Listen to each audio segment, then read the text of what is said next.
क्या होता है, उदाहरण के तौर पे लेते हैं। इधर ध्यान देना सब लोग। मूलधन ले लेते हैं कितना, बताओ, कोई बताना चाहता अपने मन से?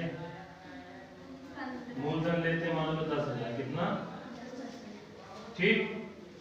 समय लेते हैं कितना? 200, कितना? ब्याज ले लेते हैं कितना? 10%, कितनी? 10।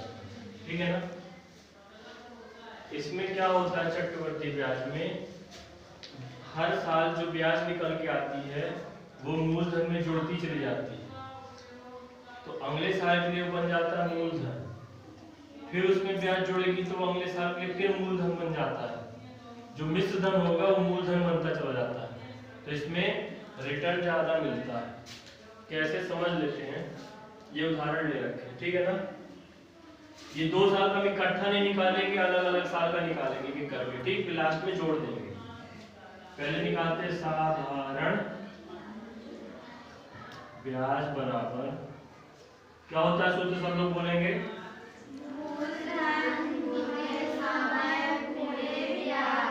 मूलधन गुणे समय गुणे ब्याज बटा 100। मूलधन कितना दिया हुआ है, ठीक, गुणे समय 2 साल है ना, तो हम 2 साल को अलग अलग निकालेंगे, पहले 1 साल का निकालेंगे फिर दूसरे साल का निकालेंगे। 1 साल का, तो और ब्याज कितनी है, 10 बटा 100। 2 शून्य कटी, कितना आया, 1000, कितना? ये क्या आ गया, 1000 साधारण ब्याज आई है ये, ठीक है ना। अब अगले साल का निकालते हैं, फर्स्ट ईयर का, कितने का, फर्स्ट ईयर, पहले साल का है, पहले साल में कितनी ब्याज लगेगी, 1000। अगले साल में निकालते हैं साधारण ब्याज, साधारण ब्याज, सूत्र यही है, रखेंगे अपन 10,000 गुणे दूसरे साल के लिए ना, गुणे 10 बटा 100, कितना आएगा, 1000। कितना आ गया, 1000। तो पहले साल की ब्याज कितनी है, 1000। दूसरे साल की ब्याज कितनी है, 1000 है ना। तो पहले साल की और दूसरे साल की ब्याज जोड़ो तो कितना आएगा, 1000 प्लस 1000, कितना होगा, 2000। देखो, साधारण ब्याज में हमेशा मूलधन 10,000 ही है, अगले साल में भी निकालेंगे तो मूलधन कितना रहेगा, 10,000 ही रहेगा। इस पे ब्याज 10% लग रही, इस पे ब्याज 10% लग रही, लेकिन एक अगर चक्रवृद्धि ब्याज निकालते हैं तो इसमें कुछ परिवर्तन होगा। इसमें क्या होगा, चक्रवृद्धि ब्याज में जो ये पहले साल की ब्याज आई है, बिल्कुल ध्यान से सुनना, जो ये पहले साल की हमने ब्याज निकाली है इसको हम मूलधन में जोड़ेंगे तो मिश्र धन बनता है, मूलधन प्लस ब्याज मिश्र धन हो गया।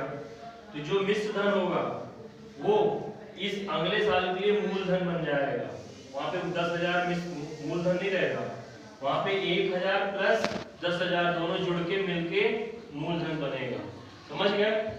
देखो इसी को हम करते हैं अलग अलग, पहले साल का निकालते हैं, मूलधन,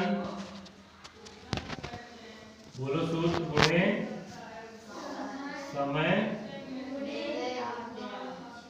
ब्याज बटे 100।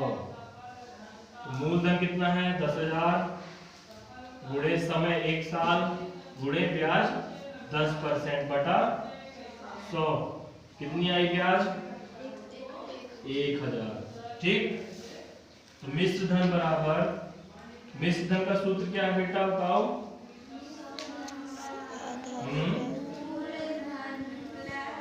मूलधन प्लस, सब लोग बोलो, किसी एक जन को नहीं पढ़ा रहे, सबको पढ़ा रहे ना, मूलधन गुणे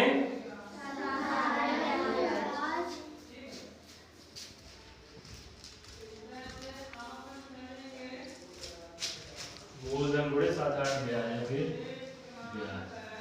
कितनी है मूलधन इसमें? 10,000। ठीक, ब्याज कितनी आई है? 1,000। कुल कितना होगा मिश्र धन? 11,000। ठीक है ना, मिश्र धन है ना 11,000। तो ये भी पहले साल का निकाले हैं अपन ब्याज, दूसरे साल की ब्याज निकालेंगे ना, 2 साल का समय दिया। तो जब दूसरे साल का ब्याज निकालेंगे तो फिर वही लिखेंगे मूलधन गुणे समय गुणे ब्याज बटा 100। तो यहाँ पे जो ये मूलधन होगा 1,000 10,000 लिखना चाहिए था, लेकिन यहाँ पे मूलधन क्या होगा? 11,000। क्या होगा? 11,000 ना। समय 1, ब्याज 10% बटा 100। इसको सॉल्व करो, कितना हो जाएगा ये? 1100। कितना? 1100। ठीक है ना। अब यहाँ पे दोनों ब्याज देखें, एक ब्याज ये आई थी, एक ब्याज ये आई थी, तो टोटल कितना हो जाएगा? दोनों को जोड़ेंगे तो इसमें 1,000 और जोड़ो, 2 साल की टोटल ब्याज कितनी होगी? कितनी? 2100। कितनी? 2100। तो देखो चक्रवृद्धि ब्याज में जो हमारी 2 साल की ब्याज है, पहले साल की ब्याज 1,000, दूसरे साल की ब्याज कितनी आई है? 1100। टोटल ब्याज 2 साल की कितनी आई है? 2100। बल्कि साधारण ब्याज में पहले साल की ब्याज 1,000, दूसरे साल की ब्याज भी 1,000 आ रही है। टोटल ब्याज कितनी आई है इसमें? 2,000 और उसमें 2100। तो तुम किस चक्रवृद्धि ब्याज के अनुसार उधारी देना चाहते हो कि साधारण ब्याज के अनुसार उधारी दोगे? चक्रवृद्धि ब्याज के अनुसार दोगे ना। तो मूल अंतर क्या हो गया दोनों में? जो अगले साल की जो मूलधन बनेगा चक्रवृद्धि ब्याज में, जो अगले साल का मूलधन होगा वो पहले साल का मिश्र धन होगा। पहले साल का क्या होगा? मिश्र धन। चक्रवृद्धि ब्याज में हमेशा मूलधन में ब्याज जुड़ती जाती है, हर साल मूलधन में ब्याज जुड़ जाती है और वो अगले साल के लिए नया मूलधन बन जाता है। इसमें हमेशा मूलधन 10,000 ही नहीं रहेगा, बल्कि साधारण ब्याज में मूलधन हमेशा 10,000 ही रहता है। इसमें मूलधन हमेशा हर साल परिवर्तित होता रहता है। क्यों? क्योंकि इसमें हर साल ब्याज मूलधन में जुड़ जाती है और वो अगले साल के नया मूलधन बन जाता है और उस पे फिर ब्याज लगती है। समझ गए? ब्याज पे ब्याज, ब्याज पे ब्याज। तो इसलिए हमेशा चक्रवृद्धि ब्याज में अधिक हमें प्रॉफिट मिलता है, जबकि साधारण ब्याज में नहीं मिलता है।